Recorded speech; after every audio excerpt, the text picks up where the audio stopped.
요한복음 8장 1절부터 11절까지 예수님의 용서라는 제목으로 함께 말씀을 보시고자 합니다. 지난주에 자꾸 드리는 말씀이 하늘의 왕국, 하나님의 왕국, 하늘의 왕국, 이렇게 세 왕국이 차이점이 있다 말씀을 드립니다. 다른 교회에서 다니시다가 우리 교회 처음 오셨을 때 아마 생소한 단어 아닐까 여겨집니다. 왕국이라는 단어 자체가 개혁성경에는 하나님의 나라, 천국 이렇게 번역이 되어 있어서 낯선 단어임에 틀림없습니다. 그러다 보니까 익숙히 들어온 말이라면 낯익을 텐데 생소한 말이어서 약간 거부감이 느껴질 수도 있습니다. 하늘의 왕국은 마태복음에만 기록되어 있습니다. 그래서 유대인들이 예수님이 하늘의 왕으로서 맞이하는 날이 온다는 겁니다. 유대인들이 고대하던 이 땅 가운데 건설되는 하늘의 왕국을 유대인들에게 가르쳐주기 위해 쓴 단어입니다. 하나님의 왕국은 교회입니다. 하나님의 왕국은 교회가 속한 왕국으로서 신약시대에 누구든지 물과 성령으로 태어나면 다 들어갈 수 있는, 믿음만 가지면 들어갈 수 있는 왕국입니다. 제가 지난주에 잘못 말씀을 드렸는데 데살로니가 후서라고 말을 했더라고요. 보니까 하늘 왕국은 디모데후서 4장 18절에 사도 바울이 단 한 번 언급한 단어입니다. 죽어서 가는 천국입니다. 때때로 저도 실수할 때가 많습니다. 분명히 머리로는 디모데후서인데 입으로 나갈 때는 데살로니가 후서로 나가버리는 겁니다. 여러분도 나이 드시면 다 경험하실 겁니다. 그래서 이제 적그리스도 요한계시록 하면 물론 알아야 할 점들이 있습니다. 7년 환난 가운데 먼저 7번의 봉인 심판, 또 7번의 나팔 심판, 7번의 병 심판 이렇게 나옵니다.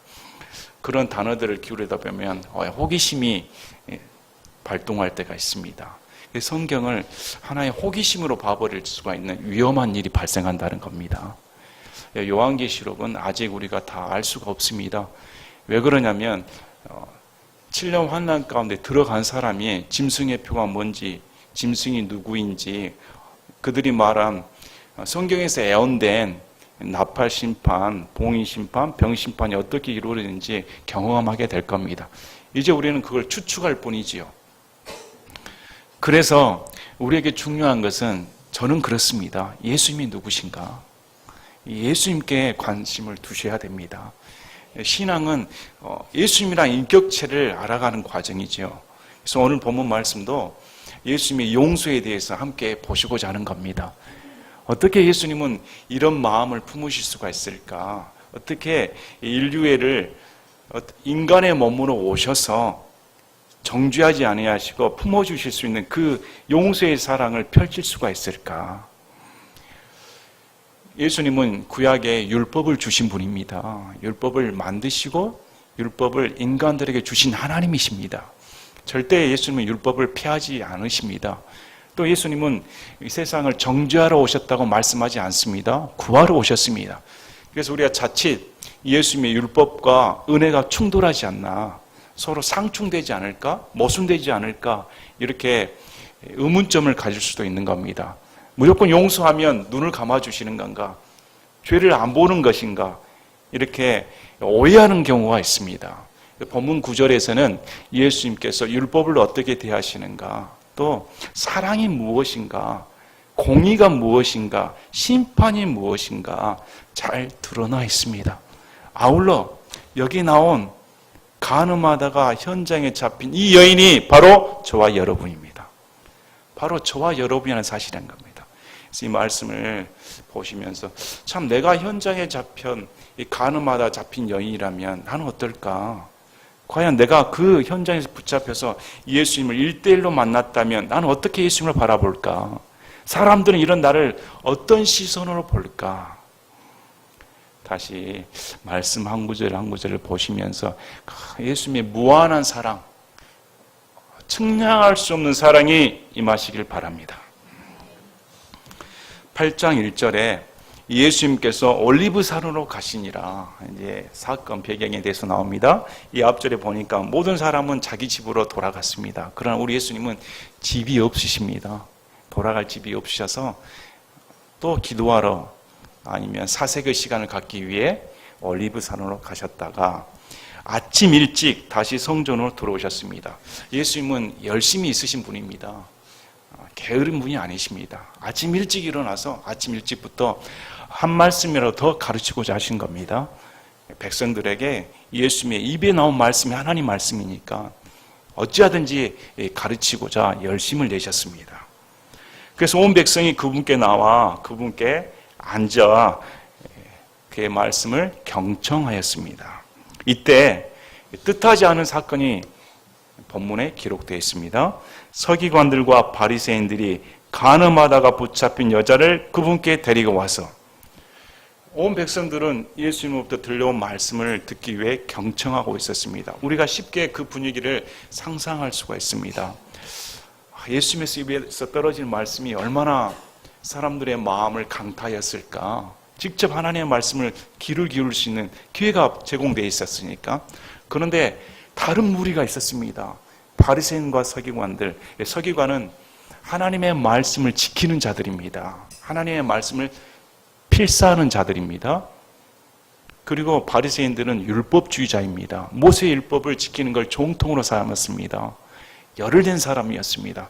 지금 하나님이신 그분의 말씀을 듣기 전에 이 사람들은 그런 거 관심 없습니다. 이전에도 예수님을 사기꾼으로 몰았고 어찌하든지 붙잡아서 고소할 거리만을 찾는 살기 등등한 자들이었습니다. 그래서 이 날도 어떻게 하면 예수님을 골탕 먹일까?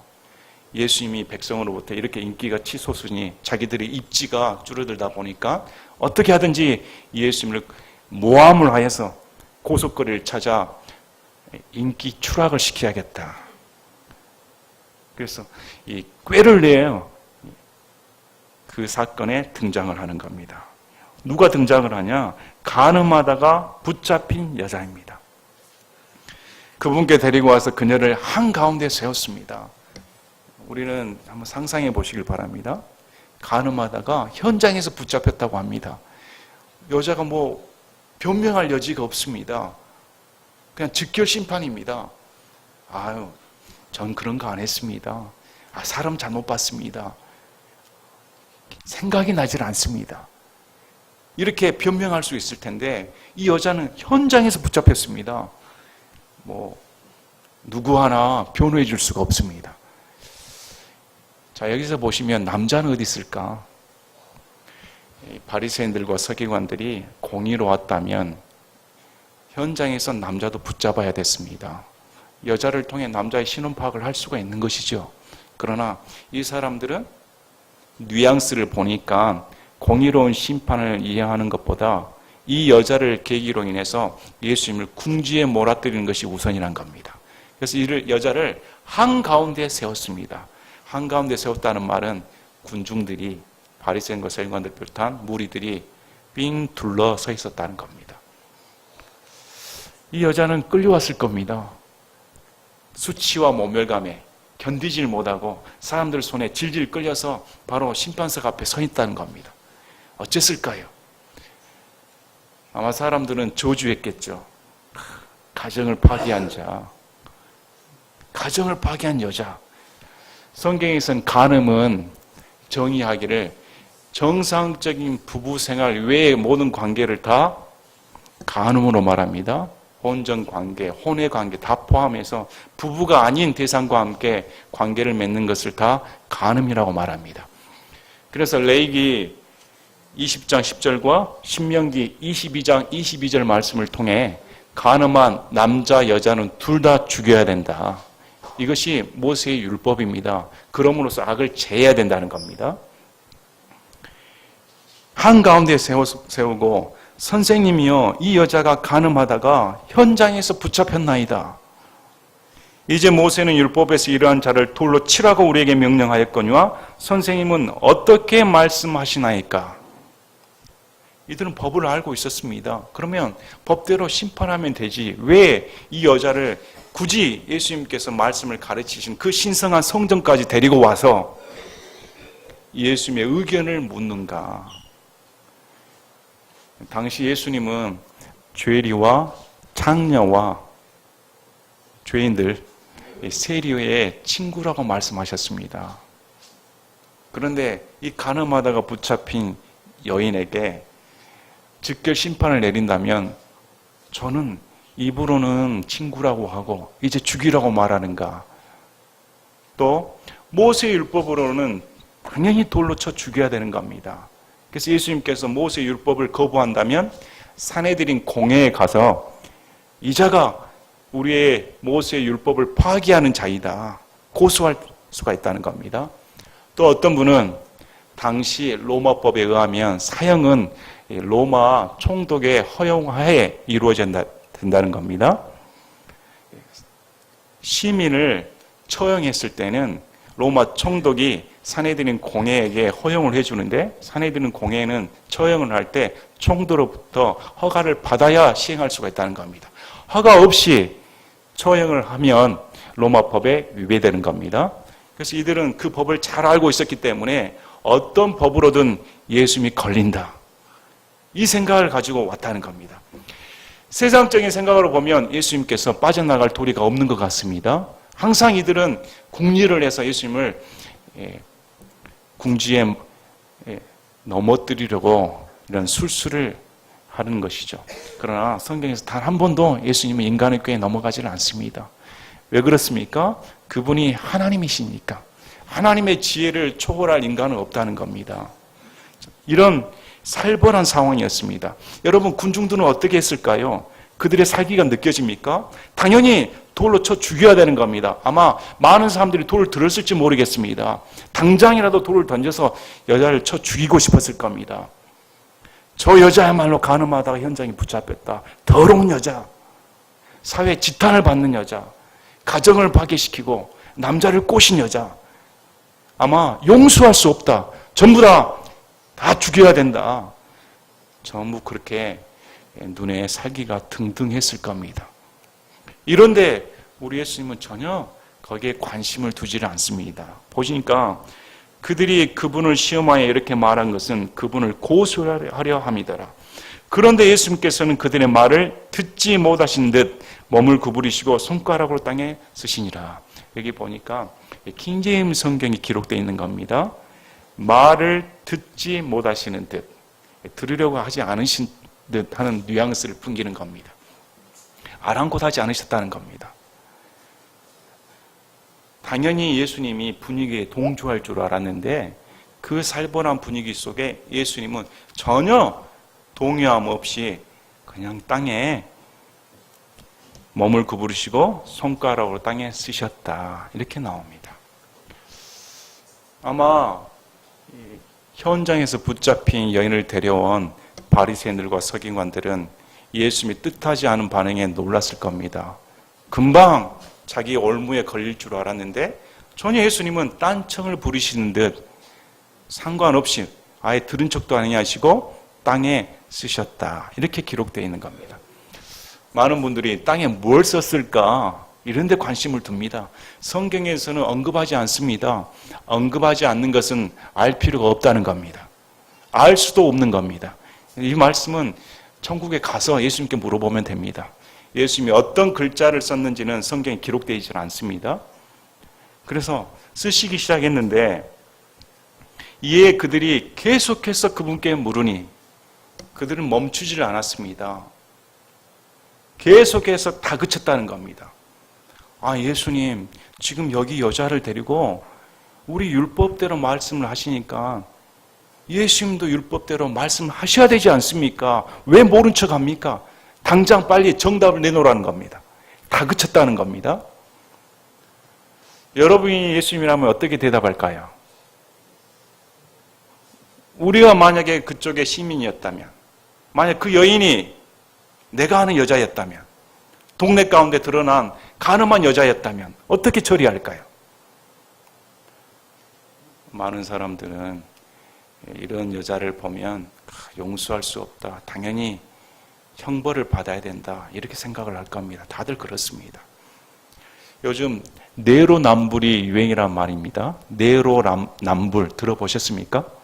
내가 하면 로맨스고 남이 하면 불륜이라는 겁니다. 자기에게는 관대하고 남에게는 가혹하게 몰아치는 겁니다.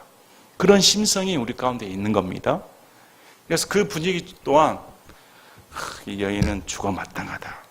어서 예수님도 빨리 판결을 내려라. 이렇게 다그쳤습니다.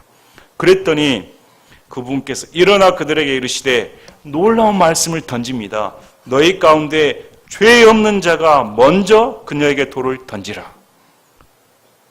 자, 여기서는 우리 예수님께서 율법을 고수하시는 장면이 나옵니다. 우리 예수님은 율법을 폐하러 오신 분이 아닙니다. 마태복음 5장 17, 18절에 내가 율법이나 대언자들의 글을 폐하러 온 줄로 생각하지 말라. 나는 폐하러 오지 아니하고 성취하러 왔노라. 진실로 내가 너에게 이르노니 하늘과 땅이 없어지기 전에는 율법의 1.1획도 결코 없어지지 아니하고 마침내 다 성취되리라. 예수님도 이 여자가 죽어 마땅하다는 것을 인정하신 겁니다. 모세의 율법대로 너희 말대로 이 여자는 돌에 맞아 죽어야 된다. 그런데 너희들이 치려고 하는데 너희가 죄가 없다고 하면 쳐도 된다는 말입니다. 이렇게 놀라운 말씀을 주십니다. 그랬더니 다시 예수님께서는 몸을 구부리시고 땅에 쓰시니라. 9절에 그들이 그것을 듣고는 양심의 가책을 받아. 예수님의 말씀은 양심의 가책을 가져다 줍니다. 사람의 말씀이 아닙니다. 히브리서 4장 12절에 하나님의 말씀은 살아있고 권능이 있으며 양날 달린 어떤 검보다도 예리하여 흥과 영과 및 관절과 골수를 찔러 둘로 나누기까지 하고 또 마음의 생각과 의도를 분별하는 분이시니 이 예수님으로부터 나온 직접적인 말씀이 거기 살기 든든한 사람의 마음 가운데 파고들었다는 겁니다. 파고들어서 그 마음 가운데 양심을 찌르게 했다. 이렇게 나오는 겁니다. 요즘 사람들은 양심이 있을까요? 그래도 이 사람들은 양심의 가책을 받습니다. 요즘 우리나라 돌아가는 거 세계 정세를 보면 과연 양심이 작동을 할까? 다 남의 탓하기 일쑤입니다. 전부 다 이 손에 돌 들어서 부수고자 하는 욕망이 있는 것 같습니다. 우리 마음 가운데 사기가 등등합니다. 전부 탓을 돌립니다. 내가 이런 탓은 남의 탓, 남의 탓. 동방예의지국이라는 말은 옛말이 된 것 같습니다. 위아래도 없습니다. 그냥 내 권리, 남의 권리를 눌러버리고자 합니다. 좀 양심이 찔려야 할 텐데 내 탓입니다. 내 잘못입니다. 이런 게 있어야 할 텐데 저 사람 탓입니다. 뭐가 잘못됐습니다. 잘못됐습니다. 손가락질은 다 잘합니다. 이런 환경 가운데 과연 양심의 가책을 느낄 만할까? 자, 이 말씀을 보면 심판석 앞에 선 우리들의 모습이 드러납니다. 인간들은 서로의 가식을 채우고 가늠한 여자보다 내가 정당하다 이렇게 포장을 합니다. 남이 나를 안 봤으니까, 나의 마음속을 들춰낸 적이 없으니까 나는 저 여자하고 다른 것이죠. 그러나 그날에 예수님 앞에 서면 어느 누구도 입을 열어서 변명할 수가 없다는 겁니다. 지금 불신자들은 나는 저 사람보다 나은데 예수님 안 믿어도 예수님 믿는 사람보다 난 떳떳해 이렇게 주장하는 사람들 얼마나 많습니까? 나는 간음 안 했어. 나는 사기 안 쳤어. 난 정말 떳떳하다니까. 나는 돌로 쳐서 저 사람을 정죄할 만해. 그러나 그날에 서면, 심판석 앞에 서면 예수님의 말씀 앞에 그냥 나가 떨어져 버립니다. 양심의 가책을 찔려서 나는 어찌할 수 없구나. 이 양심이 작동해서 나는 죄인입니다. 토설하지 않을 수가 없다. 그렇게 된다는 겁니다. 여기 보면 마치 하나님의 왕자의 심판석 앞에 벌어질 일이 축소화돼서 나오는 것 같습니다. 그래서 이들은 전부 다 손에 놓아 들었던 돌들을 다 내려놓고 내가 죄인이구나 가책을 받아서 나이 든 사람부터 시작을 해 젊은 사람들까지 다 떠났다 이렇게 나옵니다. 자, 군중들은 어땠을까? 군중들 서로 아는 사람들 있었을 겁니다. 같이 동조해서 친척들, 가족들, 그 시대에는 시족 사이였으니까 마을이란 마을 공동체 아닙니까? 다 아는 사람들이었을 겁니다. 저 사람은 떳떳할까? 연장자를 보니까 고결하게 사신 분 아닐까? 그래도 율법을 지키신 분인데 그런 분들이 하나씩 고개를 숙이고 떨궈져 나가는 모습을 보이는 겁니다. 옆에 사람은 어쩔까요? 난 저 사람보다 더 경건하게 살았어. 그래, 나라도 나는 죄가 없으니까 돌로 쳐 죽여야겠다. 이렇게 마음을 품었을까? 우리 구약의 말씀을 보면 시편 14편 2절 3절 주께서 깨달은 자나 하나님을 찾는 자가 있는지 보시려고 하늘에서부터 사람들의 자녀들을 내려다 보셨으되 그들이 다 치우쳐서 다 함께 더러운 자가 되고 선을 행하는 자가 없나니 단 한 사람도 없도다. 단 한 사람도 선을 행한 자가 없다는 것이 하나님의 판결입니다. 로마서 3장 10절부터 20절까지 의로운 자는 없나니 단 한 사람도 없으며 깨닫는 자도 없고 하나님을 찾는 자도 없으며 그들이 다 길에서 벗어나 함께 무익하게 되고 선을 행하는 자가 없나니 단 한 사람도 없도다. 그러므로 율법의 행위로는 어떤 육체도 그분의 눈앞에서 의롭게 될 수 없나니 율법으로는 죄를 알게 되느니라. 모세의 율법을 수호하려고 했던 자들이 진실로 그 율법으로 말미암아 자신 스스로가 정죄를 받았다는 겁니다. 그래서 율법은 모든 사람을 정죄 아래 가둬두어버리는 겁니다. 간음하다가 현장에 잡힌 여인뿐만 아니라 그를 돌로 치려는 스스로 의롭게 여겼던 모든 죄인들에게 다 율법은 죄인이라고 선언해버리는 겁니다. 그래서 예수님께서는 너희들도 다 죄인이라는 겁니다. 너희들이 정말 떳떳한가? 이 가늠한 여자보다 너희들이 낫다고 생각하는가? 정말 너희 양심이 그렇게 작동을 하는가? 그렇다면 돌로 쳐보라는 겁니다. 그러나 그 누구도 감히 돌을 들고 나오질 못했습니다. 무슨 말입니까? 내가 똑같습니다. 내가 현장에 잡힌 이 여인하고 똑같습니다. 그래도 이들은 가책을 받고 떠났습니다.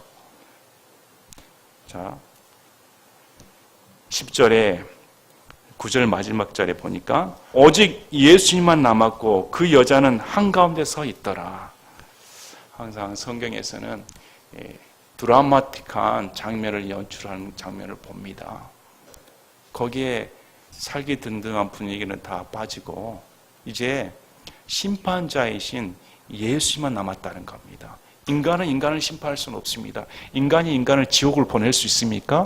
인간이 인간을 영원한 불호수에 처하게 할 수 있습니까? 불가능합니다. 우리를 심판하실 분은 예수님 뿐입니다. 그분이 우리를 지옥에 보낼 수도 있고 천국에 보낼 수도 있는 분입니다.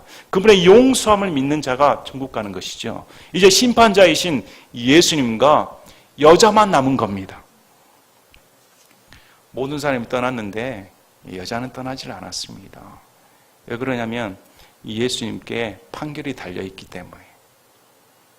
서기관들과 바리새인들이 예수님의 판결을 물어봤습니다. 이제 예수님이 어떤 판결을 내리실까? 1대1의 관계인 겁니다. 우리 신앙인도 우리를 심판하실 분은 예수님입니다. 그분이 나에게 어떤 판결을 내리실까? 이 여자가 한가운데 서 있더라. 여자는 어떤 마음이었을까요? 현장에서 잡혀온 이 여자의 마음은 어땠을까? 그 순간만 피했으면, 순간의 쾌락이 나를 이 지경이 됐을까? 나는 죽어 마땅할 텐데. 여인으로서의 온 수치심, 발가벗긴 느낌이 들었을 겁니다. 수많은 사람들이 어떻게 얼굴을 떳떳하게 들고 나갈 수 있을까? 요즘 보면 옛 여인을 옛 애인을 협박하느라고 동영상을 유포하는 사람들이 있습니다. 우리 방송에 종종 나오죠?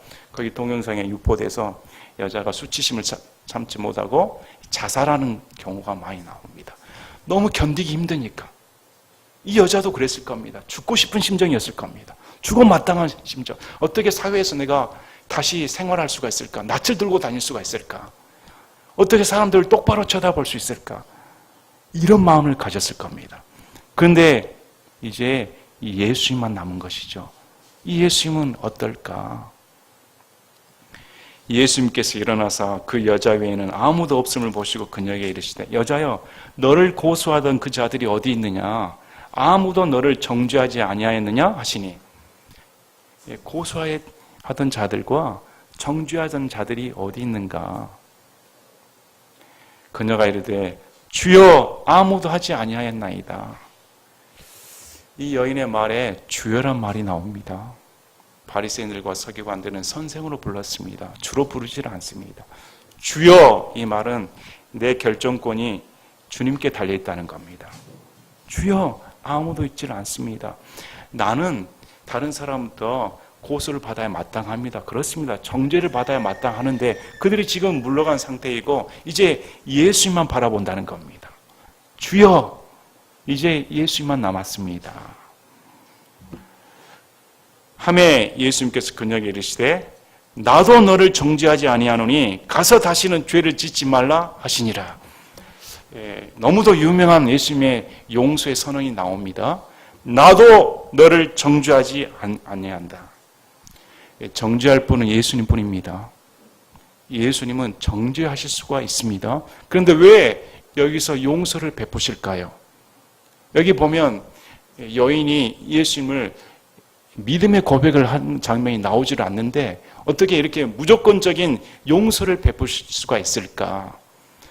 우리가 여인의 과정과 여인이 예수님과 함께 1대1로 있는 과정을 생각해 보면 쉽게 알 수가 있습니다. 왜 여인이 구원받을 수가 있는가? 내가 죽어 마땅할 죄인 걸 고백했다는 겁니다. 내가 지금 현장에서 붙잡혀서 죽어 마땅할 죄인이어서 예수님의 심판만을 기다린다는 겁니다. 예수님 과연 나에게 무슨 말씀을 하실까? 죄인이 구원받기 위해서는 이렇게 고백이 나와야 되는 겁니다. 죄인이 용서함 받기 위해서는 내가 간음하다가 현장에 붙잡힌 수치스러운 죄인입니다. 모세의 율법으로 돌로 쳐맞아야 마땅한, 죽어 마땅한 죄인입니다. 이것이 우선시 돼야 되는 겁니다. 그래야만이 예수님께서 맞다, 너는 모세의 율법으로 정죄받아야 마땅한데 지금 너와 내가 하나의 내 앞에 있는 것처럼 인정한 것처럼 용서를 베풀어 준다는 겁니다. 그래서 주여, 주님의 처분만을 바라봅니다. 이 여인은 예수님께서 그래, 나는 하나님이고 나는 죄가 없는 존재야. 내가 너를 어떻게 창조했는데 왜 하나님을 배반하고 율법에 어긋난 행동을 해서 너 같은 죄인은 당연히 지옥에 마땅할 가야 할 죄인이야. 이렇게 선언하지 않습니다. 수치와 부끄러움에 덜덜 떠는 여인에게 우리 예수님은 내가 너를 용서해 준다. 이 말씀을 주신 겁니다. 먼저 용서하시고 그 다음에 다시 가서는 죄를 짓지 말라 말씀합니다. 죄를 앞으로 안 지으면 내가 용서해 주겠다는 것이다. 이렇게 말씀하신 거 아닙니다. 용서해 줄 테니까 이 용서의 은혜의 사랑을 가지고 가서 다시는 죄를 짓지 말라는 겁니다. 여러분, 성경은 항상 그렇게 가르칩니다. 구원받았다면 다시 죄를 짓지 말라는 겁니다. 이 여인이 다시 간음할 수가 있겠습니까? 이 여인이 지금 바로 그날 그 시에 돌에 쳐맞아 죽을 형편이었습니다. 근데 예수님께서 용서해 주셔서 새 삶을 보장해 주셨다면 이 여인이 가서 다시 간음을 하겠습니까? 그래서 그런 죄를 짓지 말라는 겁니다. 우리도 그렇습니다. 우리도 이 현장에 붙잡힌 여인과 다를 바 없습니다. 여러분, 그렇지 않습니까? 내 마음속에 간음, 내 마음속에 시기, 내 마음속에 수근수근, 내 마음속에 저주, 살인 감정 없습니까? 다 있습니다. 하나님께 밝히 드러나는 날이 오면 도망갈 데가 없습니다. 그때는 예수님과 1대1의 관계가 되어버립니다. 자, 로마서 2장 1절부터 3절까지 그러므로 오 판단하는 사람아 내가 누구이든 변명할 수 없나니 이는 판단하는 내가 같은 일들을 행함으로 다른 사람을 판단하는 것에서 내 자신을 정죄하기 때문이라. 그러나 그런 일들을 행하는 자들에게 하나님의 심판이 진리대로 되는 것을 우리는 확신하노라. 오 그런 일들을 행하는 자들을 판단하고도 같은 일들을 행하는 사람아 내가 하나님의 심판을 피할 줄로 생각하느냐. 똑같은 짓을 우리도 하고 있다는 겁니다. 여러분, 우리가 믿는다고 하는데 불신자들이 하는 짓과 똑같은 짓 하고 살지 않습니까? 여전히 똑같습니다. 그러나 우리가 용서함 받은 것은 무엇입니까? 예수님의 공로 때문입니다. 예수님의 십자가 공로 때문에 주 안에 있어서 정죄함이 없는 겁니다. 그러므로 로마서 8장 1절 2절에 그러므로 이제 그리스도 예수 안에 있는 자들에게는 정죄함이 없나니 그들은 육신을 따라 걷지 아니하고 성령을 따라 걷느니라. 이는 그리스도 예수 안에 있는 생명의 성령의 법이 죄와 사망의 법에서 나를 해방시켰기 때문이라. 예수님의 십자가 공로 때문에 더 이상 정죄함이 우리 속에 없다는 겁니다. 이 말씀처럼 우리 예수님은 사람을 정죄하러 오신 분이 아닙니다. 이 여인을 구원하러 오신 분인 겁니다. 우리 예수님께서 말씀하신 것처럼 누가복음 19장 10절에 사람의 아들은 잃어버린 것을 찾아 구원하러 왔다, 이렇게 말씀합니다. 그래서 이 여인을 구원시키기 위해 오신 겁니다. 그리고 이 여인과 1대1의 만남을 통하여서 그 여인의 수치심을 가려주시고 용서의 사랑을 베풀어 주신 겁니다. 이와 마찬가지로 우리도 내가 죄인입니다, 내가 현장에 잡혀 부끄러운 사람입니다, 예수님의 용서함 없이는 죽을 수밖에 없는 그런 죄인입니다, 고백해야 된다는 겁니다. 그럴 때 예수님께서 우리를 용서해 주신다. 이제 십자가상에서 우리 예수님께서는 가늠하다가 현장에 잡힌 이 여인의 죄를 다 뒤집어 씌우시고 달리셨습니다. 그는 인류의 모든 죄를 다 뒤집어 씌우시고 고린도후서 5장 21절에 하나님께서 죄를 알지 못한 그분을 우리를 위하여 죄가 되게 하신 것은 우리가 그분 안에서 하나님의 의가 되게 하려 하심이라. 예수님께서는 우리의 의를 보장하기 위해 죄 자체가 되셔서, 죄를 알지도 못하는 그분을 죄 자체가 되셔서 십자가에 매 달리셨다. 갈라디아서 3장 13절에 그리스도께서 우리를 위해 저주가 되사 율법의 저주에서 우리를 구속하셨으니 기록된 바 나무에 달리는 모든 자는 저주받았느니라. 예수님께서 십자가상에서 죄 자체가 되시고 저주 자체가 되셨습니다. 죄 자체가 되시고 저주 자체가 되신 것은 바로 우리를 의롭게 하시고 율법의 구속에서 구원하러 오셨다, 이렇게 말씀하신 겁니다. 그러면 율법은 우리에게 생명을 주질 않습니다. 율법은 정죄를 주고 그 정죄의 결과는 사망입니다. 그러나 예수님께서 주신 은혜는 우리에게 용서를 베풀어 주시고 그 결과는 생명인 겁니다. 그러므로 요한복음에 이렇게 말씀을 합니다.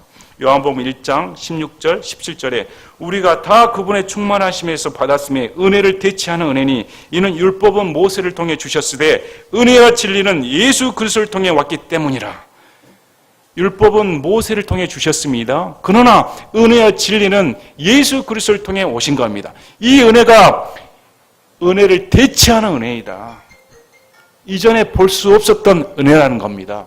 그러므로 예수님께서는 율법을 폐하신 적이 없습니다. 율법을 지키십니다. 모세 율법대로 이 여인은 죽어 마땅하였지만 모세 율법 대신에 공의로운 율법을 지키시고 용서의 사랑을 펼치시로 말미암아 율법을 이루시는 분인 겁니다. 그 율법의 공의가 이루어진 것이 바로 십자가상입니다. 십자가상에서 예수님께서 내 대신에 심판받은 것입니다. 내 대신에 심판받으시고 나를 용서하기 위해 달리셨다. 그래서 십자가를 볼 때 우리는 어떤 마음을 품습니까? 그렇습니다. 내가 이 간음한 여인이고 내가 살인자이고 내가 강도이기 때문에 내가 달려서 심판을 받아야 되는데 예수님께서 내 대신에 심판 받으셨습니다. 내가 죄 자체입니다. 내가 저주 자체입니다. 그런데 예수님께서 십자가상에서 모든 것을 해결해 주셨기 때문에 이를 믿는 자를 용서해 주신다는 겁니다.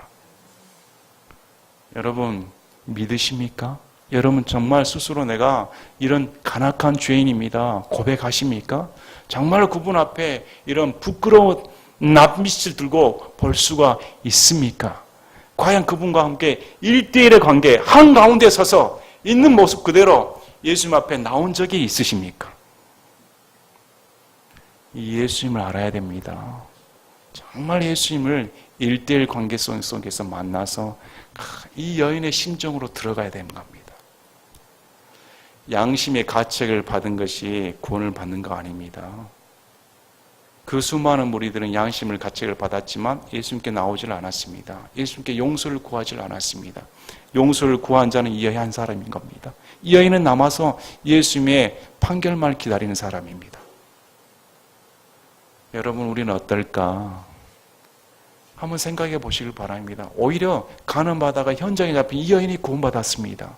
인간의 눈으로 보면 현장이 붙잡히지 않는 율법을 잘 지키는 자가 구원받아야 할 텐데 예수님은 은혜로우신 분입니다. 예수님의 눈으로 봤을 때는 너희들도 똑같은 죄인인데 너희들도 똑같이 돌 맞아 죽을 죄인인데 무슨 너희들이 돌을 들고 이 여인을 치려고 하는가? 너희들은 정죄의 자격이 없다는 겁니다. 우리는 어떻게 예수님을 믿어야 할까?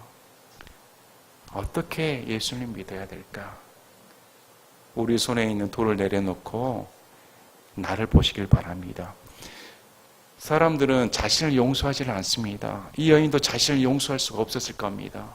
나같이 천박한 죄인, 이 사건만 아니었다면 사람이 정신병에 잘 걸리고 우울증에 걸리는 이유 중에 하나가 자신을 용서하지 못했기 때문입니다. 자존심이 무너져 버리니까, 수치심이 다가와 버리니까, 다른 사람의 시선이 너무 부끄럽다는 겁니다. 이런 나를 볼까?